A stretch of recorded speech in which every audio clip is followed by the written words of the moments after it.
আওয়ামী লীগের প্রতিষ্ঠাবার্ষিকী ঘিরে রাজধানীর বাইরেও সতর্ক অবস্থানে রয়েছে আইনশৃঙ্খলা বাহিনী।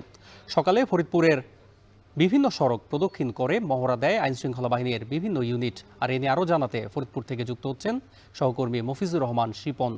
শিপন, জানাবেন শহরের আইনশৃঙ্খলা পরিস্থিতি এখন এই মুহূর্তে আসলে কেমন দেখছেন?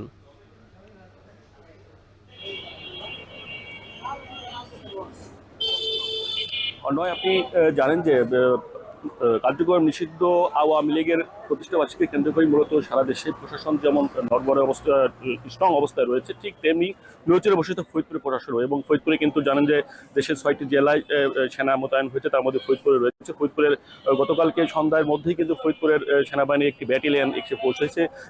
লেফটেন্যান্ট কর্নেল ইমদাদ হোসেনের নেতৃত্বে একটি টিম এসেছে এবং তারা কিন্তু রাত্রে এবং আজকে দিনে ঢাকা, খুলনা, ঢাকা বরিশাল মহাসড়কের বিভিন্ন জায়গায় কিন্তু তারা মহড়া দিয়েছে।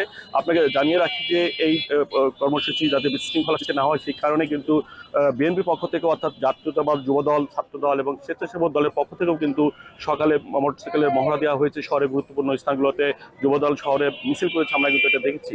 আমরা কথা বলেছিলাম ফরিদপুর জেলা ম্যাজিস্ট্রেট মাজারুল ইসলামের সঙ্গে। তিনি বলেছেন ফরিদপুর জেলার যে 9টি উপজেলা রয়েছে, প্রত্যেকটি উপজেলার নির্বাহী অফিসার এবং থানাকে আমরা নির্দেশনা দিয়েছি যে মানুষের জানমাল নিরাপত্তার পোস্টে সতর্ক থাকার জন্য। এবং পাশাপাশি পুলিশ সুপার যিনি রয়েছেন তিনি নজরুল ইসলাম, তিনি আমাদেরকে জানিয়েছেন যে স্বাভাবিক যে নিরাপত্তা বলয় থাকে তার থেকে কিন্তু আজকের দিনের জন্য কিন্তু আরো বেশি নিরাপত্তা বলয় আমরা তৈরি করেছি। পাশাপাশি গোয়েন্দা তৎপরতাও রয়েছে তিনি বলেছেন যে জেলার যে গুরুত্বপূর্ণ স্থাপনা সড়কে রয়েছে, বিশেষ করে ভাঙ্গা হাইওয়ে এক্সপ্রেসওয়ে, ঢাকা খুলনা মহাসড়ক, ঢাকা বরিশাল মহাসড়কগুলোর যে দূরদূরান্তের গাড়ি যে যাতায়াত করে সেই যাতায়াতগুলো নির্বিঘ্ন করার জন্য, পাশাপাশি শহর বা এবং উপজেলা সদরগুলোর মানুষের ব্যবসা বাণিজ্য চলাফেরা নির্বিঘ্ন করার জন্য প্রশাসনের পক্ষ থেকে সরকারি যে নির্দেশনা রয়েছে সেই নির্দেশনা মোতাবেক তারা সর্বোচ্চ সতর্ক অবস্থানে রয়েছে। তো আপনাকে বলে রাখি যে আমরা কিন্তু কালকে থেকে এখন পর্যন্ত কোনো বিশৃঙ্খলা আমরা দেখতে পাইনি এবং কার্যক্রম নিষিদ্ধ যে আওয়ামী লীগ বা অন্য অঙ্গ সংগঠন রয়েছে তাদের কোনো কার্যক্রম কিন্তু আমরা দেখতে পাইনি। শুধুমাত্র